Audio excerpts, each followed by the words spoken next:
Hello, welcome to another Emperor's Path video. Today I'm going to be talking to you about the Great British Coach Build, raising money for Prostate Cancer UK.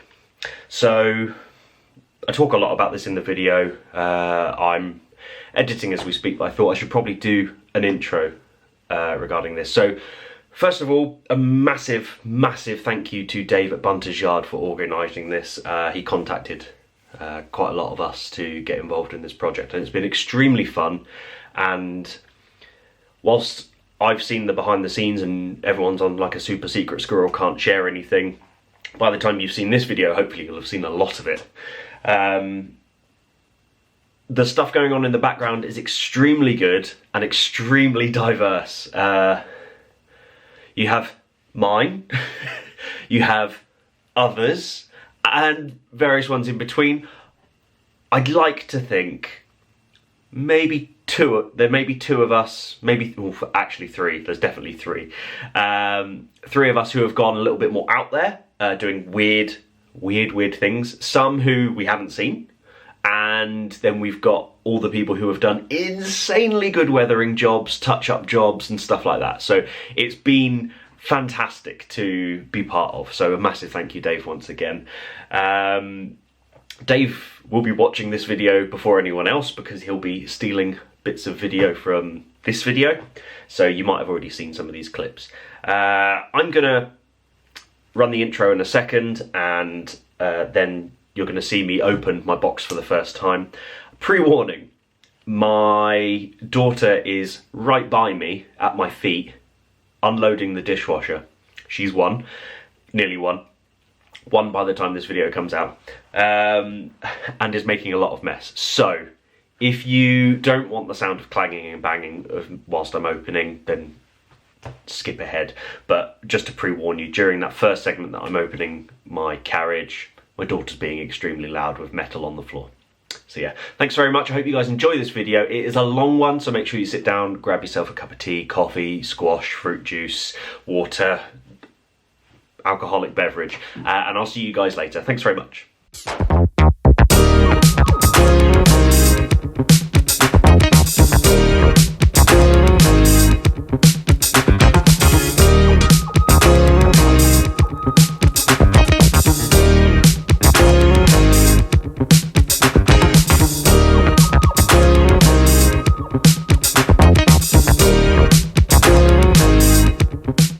So my Great British Coach Build has just turned up. So before I forget and then open it without even realising, I'm going to cut it open and unbox it for you all to see. I will try and do this with one hand. Filming / cutting / watching my daughter in the background. If you hear her unpacking the dishwasher, that's why, because I'm being ignorant. Okay. So for those of you who don't know, this is a project that is being done by Bunter's Yard. Dave has put this together and he sent several of us in the model railway community coaches of varying degrees of age and size, and the idea is that we are going to do them up in our own personal way based on our hobby preferences. So you can weather it, you can scrap it, you can do really funny things to it, you can be as silly or as serious as you like. What will happen is, once we've all finished building and jazzifying these coaches, Dave is then going to auction them off, and all of the proceeds are going to go to Prostate Cancer UK. Which I think he's done an amazing thing by doing this, and I'm so grateful that he's asked me to join in. So, what's in the box? Hey, a letter. How official. A real big thank you for taking the time to get involved and give up your time and expertise. Just a couple of things that have already been mentioned, but feel free to do whatever you want with your carriage. You may choose to relic it, restore it, improve it, weather it, create a piece of art or fantasy. The choice is yours. The carriage doesn't have to necessarily be track ready when it's finished. Some were laying sidings. So replace the couplings if it improves the overall look. I believe that everything has a buyer somewhere, so please don't hold back. This is for charity, but have some fun too. To create a bit more of an impact, I thought it'd be nice if we all revealed all our builds at the same time. So not too much in the way of social media coverage of the build for now, maybe the occasional abstract close-up or teaser. Please take pictures and videos to use later and send a few images to me too, to include in the YouTube video of my unboxing of your carriages. When your carriages are finished, return it to me and I'll let you know when I have them all. I've enclosed a return label in the box. Once the video is done and ready to go, I'll let you know and you can then reveal your build. Sorry about my daughter in the background. Please mention that it's for charity and they will be available on Instagram. I'll let you know how we will hold the sale nearer the time. Don't forget the Just Giving page is set up already. I will include a link below in the video where you can put it on any social media platform. I'll update you all and Instagram followers on a regular basis. Once again, thank you all so very much, Dave. So, return label, don't let anyone see that. And my coach is... Ooh! I'm pretty sure I used to have one of these years and years ago. Yes, one of the old Triang coaches. Oh, I like that. That's nice. That's a good blast from the past. So there's no windows on this one. Thank you, Pen. There's no windows on this one. It's got the old metal D couplings on there. A couple of missing buffers. In fact, all the buffers are missing. Fantastic. I will take some photos of this and then I will get cracking and hopefully you'll see the finished product when Dave reveals it and when I'm done too. Okay, so, pardon my mess. I'm trying to film these bits whilst I remember because otherwise there's not going to be any actual footage of me doing this project for the Great British coach build. So my plan... So first of all, the coach has been put into a bottle of isopropyl alcohol, comfortably labelled as spaghetti. The main thing that I want to do for the Great British coach build, Great British coach build, is I want to put a Bluetooth speaker in there. Now, there are lots of DCC sound coaches and stuff like that, but as this is going to be auctioned, the person who wins it may never have a DCC layout. So I bought the smallest, cheapest Bluetooth speaker I could find. Now there's probably a smaller one that costs a lot more money, or there is a cheaper one that is a bit too big. And basically what I need is, I don't need the actual speaker out of this, I need all of the electrics so that I can solder a smaller speaker to it. The reason I wanted a Bluetooth speaker is because then the sounds that can be played through it are anybody's business. However, I want to be as outrageous as possible, so there's a strong chance that I'll be doing this with the complete intention of playing Venga Boys or something like that coming out of the coach. If I can get a flashing light going in there, great, but that's not... I just want to put a speaker in the coach and make it look dirty, dusty, rusty. One thing that I do like about some of the cheaper speakers that you buy is it's got its charging port, it's got the option for chucking a USB in there, it's got Bluetooth, but it's also got a micro SD slot on there. Now we have an M minus plus play. M I'm going to assume is mute. And yeah, the one thing about these kind of speakers though is they are fantastic at sort of making it all in one piece, which is infuriating when you want to destroy their hard-end work. So what I'm doing here is first of all, that's not going to go through there, so let's get that off there. That can go in the bin. So I now need to find a way of getting in here without ruining the components here. So I can see through that little hole there where I just took the shoelace out of there. Well, I don't know why there was a shoelace, but I can see the grill on the other side. Now the grill is not essential, and the chances are, if there are any screws or any connections that will make this easy for me to take out, it'll either be under here, which is meant to be just like a stability... Don't think it's grippy. Yeah, it's not grippy in any way, shape or form. It's just meant to be like a foot for the speaker. It'll either be under here or it'll be under this emblem, or even under the grill. Now I don't want to have to take the grill off because that's finicky and usually quite awkward and hard to do. So I'm just cutting the feet off here. As I say, I have no intention of having a speaker that's this big.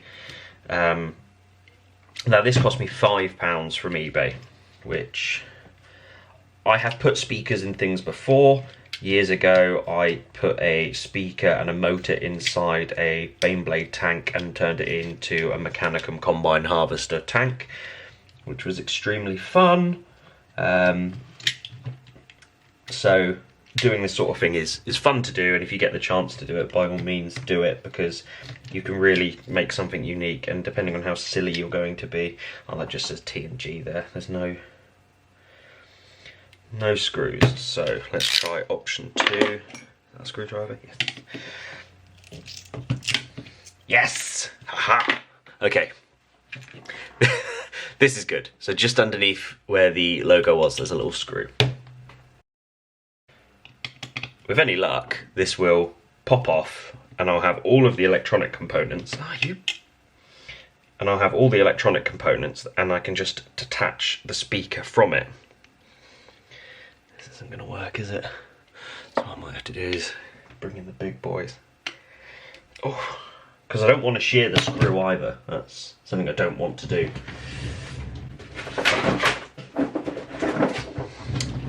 Okay. Electrician screwdriver. Yeah, there we go. Okay. Now, one of the reasons that I wanted to do it with a small speaker is because obviously if I could get a speaker small enough, doesn't seem to exist, not for the price that I'm after anyway, you can put it in a coach. So I'm using those holes that the shoelaces are in to try and pop the grill out.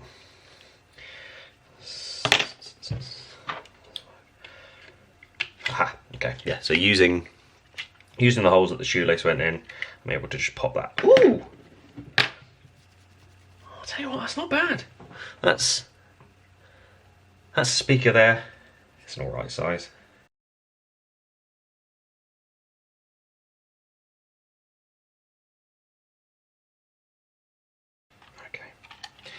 Let's pop that out. Cool.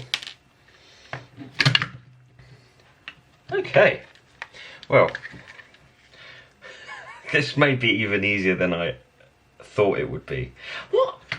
What even is that? Is that...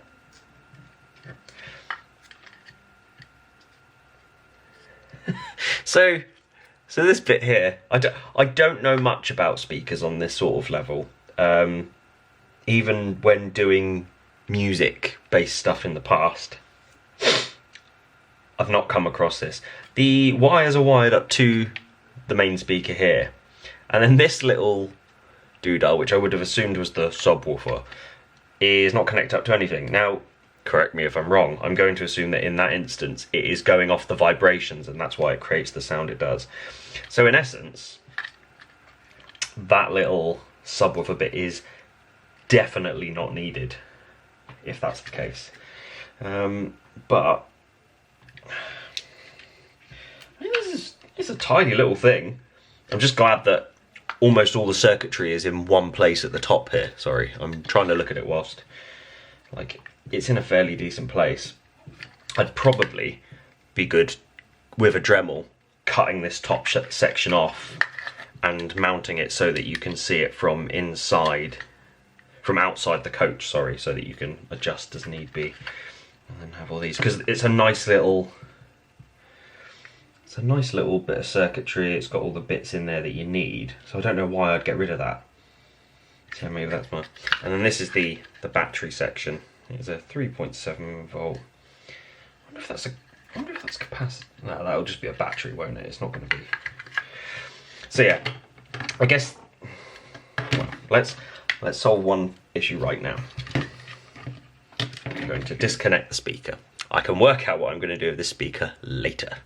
But it's a nice size speaker. If I can fit it in the coach relatively okay, I will. If not, like I said, I've got a couple of just Hornby speakers from the TTS decoders that I can throw in there as well. So what I'm going to do, I'm going to go away. I will probably see if I can disconnect the battery so that I don't cut through any of those cables, and I will try and cut the casing so that I can sort of push it somewhere so that it can be put in the coach nicely. Cool. So I'll be back with you guys in a bit.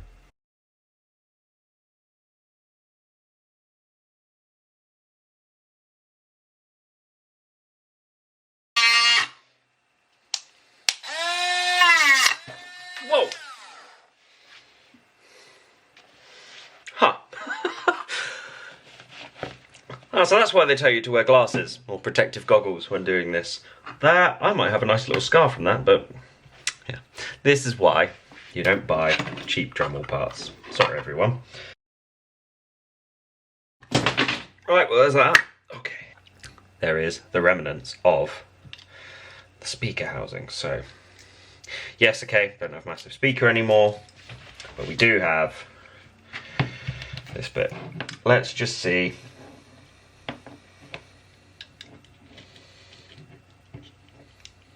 First of all, let's make sure it's the right way around. Yep, there we go. So I'm going to hook the speaker back up. This probably won't sound any good because it's got no enclosure to sort of add any resonance to it. Look at me using proper words. But I just want to make sure that it all connects up still. So turn it on.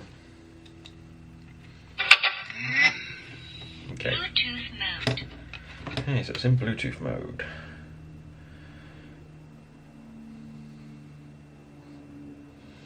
Looking for available devices. There we go. TG166.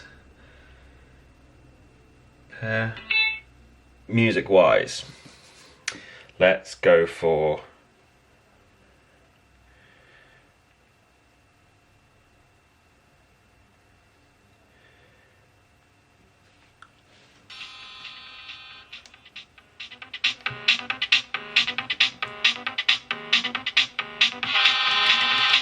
okay, welcome back. In usual Sam fashion,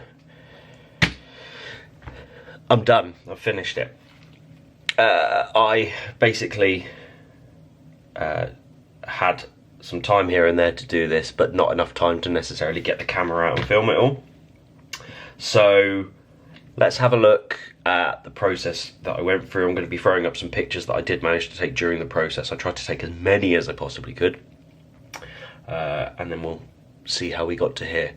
So I believe last video I recorded was about the speaker, which in my eyes is probably the most important part to this entire process, because it's something that if people wanted to do this, they could. So yeah, I'm gonna get set up, I'm gonna make sure everything's okay, and then we're gonna go through everything. Okay, so let's have a look at this coach.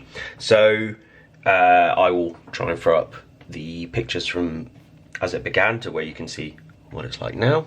So it is now in this green, marble and black sort of livery. It harks back to my Mechanicum days when I played Heresy. I played a Dark Mechanicum army with leaders, Senoj Mass, all completely fictional. But I used the colours of white, black and green, and on some of my more fancy things I did this sort of marble effect. Now I don't know if the camera can pick it up, but hopefully when there's some of the in progress pictures you'll be able to see what I'm on about. So let's look at the carriage and then we'll talk about how I did it. So along the top here, let's start here, you've got two holes that were cut in the roof for the speaker, with two grills, and then just for something to add a little bit of something different, it's basically two coffee stirrers along the top here. Now the reason that they're in there, there's two reasons. There's one, I wanted to add a little bit of something different on the roof, but also they're holding in the majority of the speaker grills. Now these speaker grill parts were cut out of the original speaker that we started with. I had great fun utilising my Dremel for the first time properly doing this project, and it was really fun. I found out what it can do and what it can't do. I also found out that you should always wear safety glasses or goggles when you're using a Dremel. But yeah, so then on the sides, we've got very much going at that sort of two sections. Sorry, I'm trying to get this in camera and it's on a weird angle. So very much, obviously, this is a Network Southeast coach. I've done that same thing of where the white stripe is at the top and the bottom with a colour in the middle, following the lines of the Mark 1 coach. So I've gone green, green, this white marble along the middle. You'll see that I've boarded up the windows effectively. It's a Mechanicum coach, it doesn't need windows, they have cameras everywhere. They don't need to see outside because they've got all of the Mechanicum bits in there. Plus it meant that there was a more surface area for the marble to go on, really. I've put on some Mechanicum transfers. I've tried to sort of do it in areas where you would see usual transfers. Let's see if I can get this to focus. There you go. So where the British Rail symbol would have been on a crimson coach, I've put the Mechanicum symbol. I've put a first class, a Mechanicum number 1. And then just on sort of like the end doors, there's some Mechanicum symbols. Where you would see something like the word guard or something like that, there's Mars M35, which is the 35th millennium in Mars. At the ends, I've got some electrical warning bits over the top. Come on. There you go. To signify the overhead warning stickers that you sometimes get on. I couldn't find anything that would resemble like the C1 that you see on coaches, but yeah. The wheels on this are not the original wheels, or even the bogies. The bogies aren't the original bogies on it. I stole a pair off one of my Lima coaches that I still have yet to paint. The old ones were just rubbish. I'm gonna say rubbish. I tried running it around the track on them and the wheels were just awful. So I used some of my spares, and I've put the side plates from the coach back on as well. A bit not as detailed as they once were, but that's mainly to help cover up the Bluetooth section down here. So in this Bluetooth section here, a couple of the guys in our group chat were asking about it, so let's turn it around so it's all the right way. So on here you've got a charging point, you've got a slot for a micro SD card, so if you want to put your own music on there or if you want to put train sounds you can whack it in there. You've got a USB slot if you wanted to plug a USB memory stick with music on, but I'm pretty sure you wouldn't be able to then put it on the track. And then you've got the on off button. So I guess the main thing is, let's see if it works.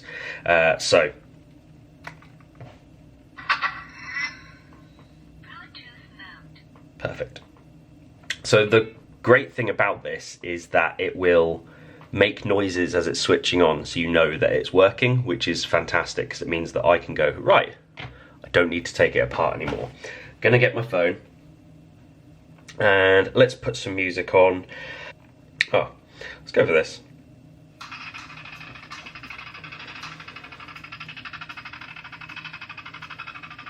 So you can see down here, as with any other usual Bluetooth device.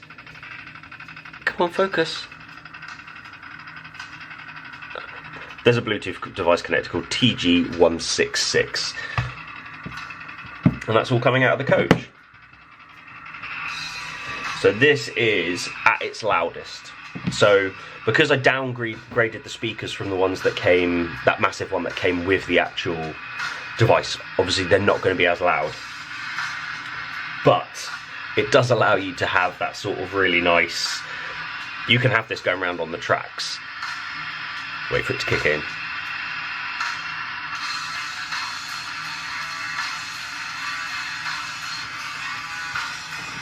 Cool. So yeah, so you could put whatever you want on there. If you want to have some music going around, you could. If you wanted to have, I don't know, like you could basically get your own train sounds playlist to play through this. So if you wanted a cheap way of doing DCC sound or just sound for your railway, you just need to purchase something like this. This project cost me, I'm gonna say £7 maximum, and that is simply because these bogies were £1 from the model shop, and the Bluetooth speaker was £5 off eBay. forgot the word then. Everything else I already had, or yeah, like paints and stuff I already had. I haven't had to buy anything additionally to do this. I swapped out old speakers. You could get speakers from pretty much anywhere. The biggest problem for me was finding a small Bluetooth speaker, and then I realised that no matter what, the speaker would be too big for the coach. So as soon as I got the speaker, as you've seen, I just completely cut it up and ruined it to a certain degree, I guess is what people would say. But yeah, I cut it down to size so the actual Bluetooth unit can sit in there. I'm going to turn that off now. So hopefully whoever wins this in the auction will have a great time with it. First time using weathering powders, which is a weird thing to say because I've had them for about 4 years sitting in my paint tray. So let's have a quick look at the inside of everything. So in the roof here you can see these two speakers. The actual wires that came off the original speaker were quite long, were they? I can't remember if these... I must have done this myself. And all I did was I put these two speakers in parallel and then just sort of attached the other cable, like just normal soldering. I used a lot of what the original speaker had, in the sense of I used the grill, and there was this sort of fabric-y thing underneath the grill before you got to the speaker. I don't know if that was to protect the speaker from any sort of, I don't know, iron filings or something like that that would be magnetised towards the speaker. But they're there. They're held in place with super glue and a hot glue gun. So yeah, it's not necessarily the tidiest thing in the world, but I mean, you're not really going to be taking the roof off, or I hope not anyway. The bogies, because they are not the original ones, they're not necessarily the same size. Sorry, this is also a mess because of overspray and spray paint and stuff, because I obviously didn't want to get paint on this unit, so I covered a lot of it up, but some overspray did get in there. So the bogies are actually held in, I used the Dremel to sort of cut down a lot of the excess plastic to get it to the right height to match my other coaches. I then found a super small washer to put on the top of the bogie on this side, and then I've hot glued that in. If you ever wanted to sort of remove the speakers, because it's got the plug and play ability, you can take that off if you needed to work on anything on there. If you needed to work on anything on here, you could. The charging battery is there. Once again, it's got overspray on it. This has been weighted using weight from other coaches, and the windows were blocked off using Crunchy Nut cereal packets. So yeah, nothing too technical. Yeah, so I'm just gonna connect that back up, and then let's talk about all the things I did in the process. So, I'm still not very well as well, so I apologise. I'm a little bit raggedy with my breathing and stuff. So, how did we get here? How did we get to here from cutting out the speaker? So the first thing I wanted to do was make sure that the other speakers worked. That was prime first thing, no matter what. Once I had that, and I knew that the two speakers that I'd soldered were working, I knew that the Bluetooth part would work and that the speakers would fit into the unit. So what I then did was I used the Dremel and I cut holes in the roof, square holes. There was no method to my madness. It was, well, actually that's a lie. It was very much a case of that I marked where the lines are on the Mark 1 roof. I marked that out at both ends and then made sure it cut exactly the same. I then used the coffee stirrers to sort of help keep that in place, and then cut the grills to size to go in there as well, and then sort of made sure that the speakers would fit. Now the beauty of this plug and play section meant that I was able to take the roof away to work on bits of that, slash also work on the carriage without having bits hanging off, which, yeah, it was a lot easier than I thought. Initially, I cut just a small hole in the floor so that you could just get to the charging port and the on-off button. And then I realised that the actual unit was still a little bit too tall to fit in with the speaker cables and so forth. So what I actually did was I cut a bigger hole in the bottom, so you can see some of the plasticard down there. I cut a much bigger hole in the bottom so that I could actually push it down through the floor, which is why you get it coming through on this little section here, which isn't a problem because this is undercarriage, you're not necessarily going to see it. And it gave a lot more space in the middle here, and things weren't all sort of squashed together. So I cut a massive hole, ready for this to sort of sink down. I then basically sat with it like this, with the unit just resting off the floor. I used various bits and bobs to make sure that there was a certain height off the floor, and then cut out the exact shape that I needed for this to fit in. That's then hot glued, super glued in place on the plasticard, and then the plasticard was mounted on the bottom here, so got rid of any gump that I didn't need, hence why there's not as much detailing underneath as there would be, and then basically was able to mount this section down here. Now admittedly this isn't the most pretty thing, it's my first time properly using plasticard. I'm quite happy with it, and I really hope that whoever the future owner of this is will be happy with it as well. It's definitely not a prime and pristine coach. I've definitely weathered it way more than I would on any normal rolling stock coaches, but fitting with the theme of it being from the 31st millennium, from the Horus Heresy, and the Mechanicum have taken this coach and they are rolling around in it, then that's cool. It can balance on its side. Didn't know it could do that. Let's see if I can. I'm filming from a very weird angle for me, so actually trying to know which way to turn things is very odd. So yeah, when it came to painting, I sprayed all of the body. This is where the separating the speakers came in super handy. I separated all of the body, the bogies, and the roof. The bogies were given a quick spray with black primer through the airbrush. The body was sprayed with Halford's black primer. Now it's not listed as a primer, but I've used it as a primer for models for years and years and years. Highly detailed models, even models such as Alfarius.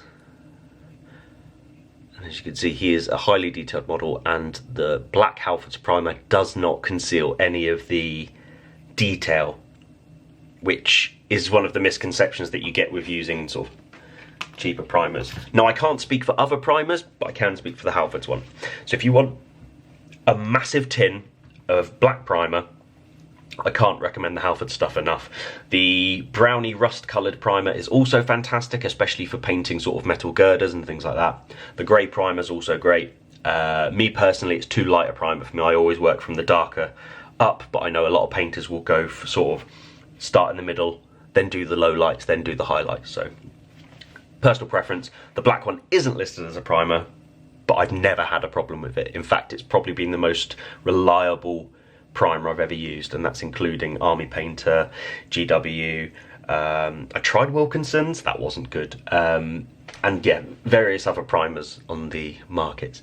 Obviously you can use cheaper primers for terrain and scenery if you really want, but that's my choice, is the Halford's black primer. Not sponsored. Go on, balance, cool.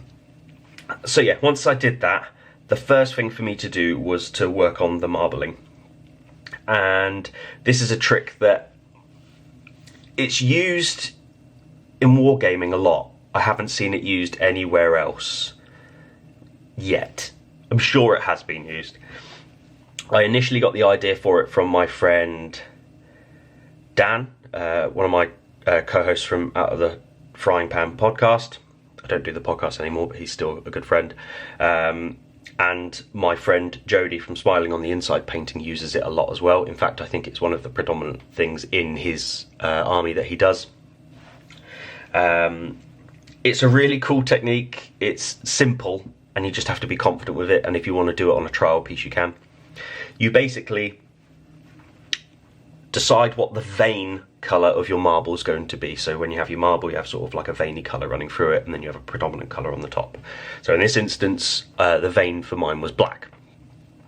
The simple method is that you spray your black, you get a baby wipe and you stretch it out so it becomes really fibrous. The more you stretch it, the smaller the veins will be. The less you stretch it, the more veiny your marble will be. So mine's a little bit on the medium side when you look up at it close. You then spray the main marble colour you want on top. So in a simple way, it would be black, baby wipe stretched over, top colour. In this, I did add a few bits of brown, very random brown and purple streaks across, which when you look close at the model, you can see some of the brown coming through, you can see some of the purple coming through, so it just adds a little bit more depth to the marble. And yeah, that was easy, it was fun. I haven't done it in 3 years, so it was quite a nice thing to go back to, and doing my old Mechanicum scheme was also nice because I love the green colour, and I've been mocked by a lot of my wargaming friends because the green colour is one that I use a lot because I like doing it. It is an enjoyable colour to paint, and it's been a reoccurring colour, so apologies to all my Warhammer friends who are seeing this colour again.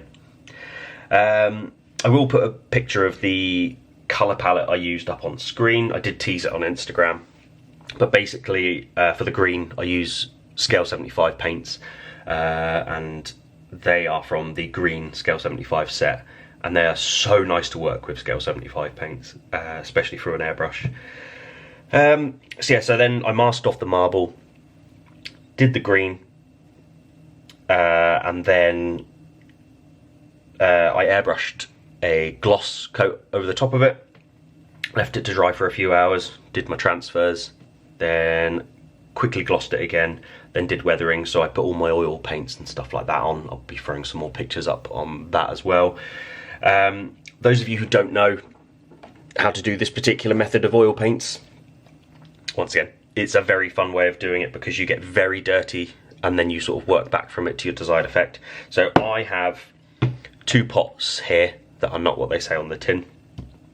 I've been using these for years. I just sort of add more paint and add more white spirit when I need to.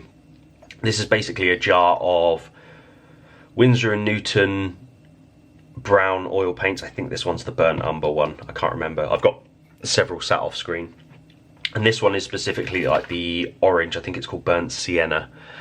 These are my 2 go-tos. I do use other ones in this method, but not enough that I warrant having to have bottles made up for them. These I use pretty much on everything. The idea is that you mix it to the consistency that you want, you add the oil paint, you add the white spirit and mix it up. You then, once you've got your gloss varnish down, you're gonna put it wherever you want to. Me, I go very heavy. I put a lot of paint on there. I tend to sort of do brown and I splat it with a brush. My oil painting brush is this one. Guess which 2 colours I use predominantly. And I basically go, I'll show you on this, I just top up, splat, splat, splat, splat, splat. I don't necessarily paint it on or anything like that. And any areas where I haven't hit it with the brown, I then go over with this, and you can sort of do that with other colours as well. So you can use lighter browns, lighter oranges, blacks, and sort of all these colours in between. On my Alpha Legion, I used to do, on the predominant part of the armour would be a purple oil paint, and then on the more like silvery metal bits I'd use the browns and the oranges. And what would happen is they'd mix together in certain places so that when they dried, it gave you this really nice effect. And then when you started going at it with the white spirit, you'd get those effects meshing together, and it's really fun. So it is up to you how long you let this dry. I have had success with letting it so that even though it is still wet, I can still do it. On this I didn't. I left this overnight. You then come back the next day, get yourself a little pot of white spirit, put your brush in there. Now you can use a different brush. I use these 2 brushes when I'm doing the white spirit section because I don't want to necessarily cake the entire thing in white spirit and ruin all of the work. I do a little bit at a time, work away at it, work away at it. And what you do is you get your white spirit. You can also use cotton buds, but the ones that I've got are all cardboard ones, and they are not so great for doing this. You can use it on certain sections, but predominantly I would use them for mopping up excess white spirit. So start at the top. By this point I've sprayed the roof in the same method using I did all airbrush paints on this one rather than spray paint because I didn't want to put too much paint through these grills. Also worth mentioning, completely forgot, I did add texture to the entire thing by using polyfiller. That's where I literally got a piece polyfiller on my finger and I just streak it down the body, then use a tissue, my finger, my thumb, whatever, and wipe away the excess. And what that does is it pushes a lot of the polyfiller into recesses and little bits, and then when you start adding your oil paints, it comes up in massive dirty clumps and it looks really nice. Especially in these window recesses, there's sort of like a massive build-up of dirt in there, which I think looks great. Wouldn't use it on your pristine coaches, but using it on oil wagons and stuff like that, it would be really fun to do. So then you get your oil paint, start at the top, work your way down. Not oil paint, you get your white spirit, dip your brush in your white spirit, and then you slowly just, literally, sorry, this is where I'm left-handed, let me try doing it right-handed. Yeah, that feels weird. And you basically do that to your desired. You get a piece of kitchen roll and just constantly keep drying it, and then go from there. So then you've done all of your streaking and stuff like that. Some people use tissues, some people use paintbrushes, some people use cotton buds. It is completely up to you. It's a trial and error kind of thing. If you ever want to try doing this method, I recommend, if you're a Warhammer player, using the rhino. A rhino is a fantastic way of doing it. If you have heresy rhinos, you'll have the spare side parts left over from your rhinos, and they are really, really good to work on. If you are trained, or even if you're not a trained person, this is a really cheap way of doing it, is buying packs of Pico girders, sort of bridge girders. They've got flat sides, they've got rivets, they've got areas where you can build up lots of dirt and grime in them, and they are really fun to work on with this method, to give it a sort of try. But yeah, so always make sure you're using downstrokes. Don't ever go up because you'll ruin the work that you're doing. And you just basically keep brushing down, and you'll get a build-up of the oil paints where they catch sort of in crevices and stuff whilst it rains. And you just keep doing that, so you'll get it where, let's say that's north, that's south. On the southern parts of all the crevices and cracks, you'll get those bits of oil paint stuck there. On the northern parts, you won't necessarily get them. So underneath this marble bit is a ridge where there's not really any dirt, not necessarily built up anyway, whereas on like this top ridge bit here that's just before the marble bit, there's a nice little grimy brown surface up there. Now the reason I say do this a little bit at a time is because you'll do this and you'll see oil paints going down, so you can sort of see it at that angle there, the reflection, and you'll get little bits of oil paint coming down, and that's where you decide how much you want to add grime and grit and stuff like that.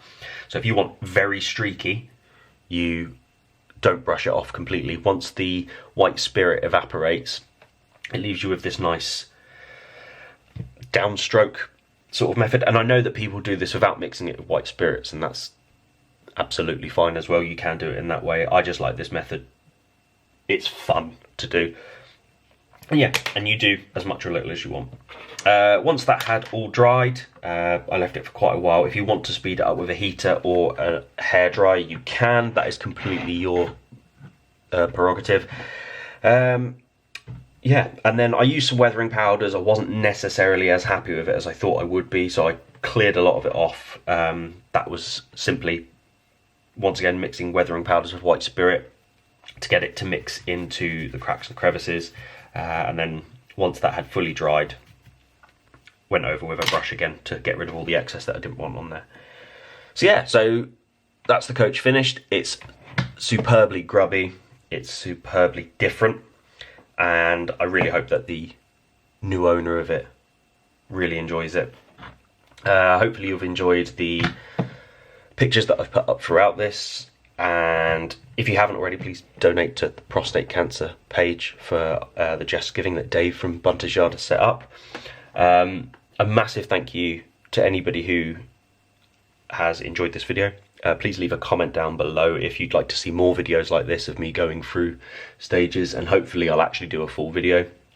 If you'd like to see me do a video with a piece of girder, I can do that, no problem, and we can go through various different colours and what they'll all do, because that's a really fun and easy project to do, and I can go through airbrush stuff with you as well.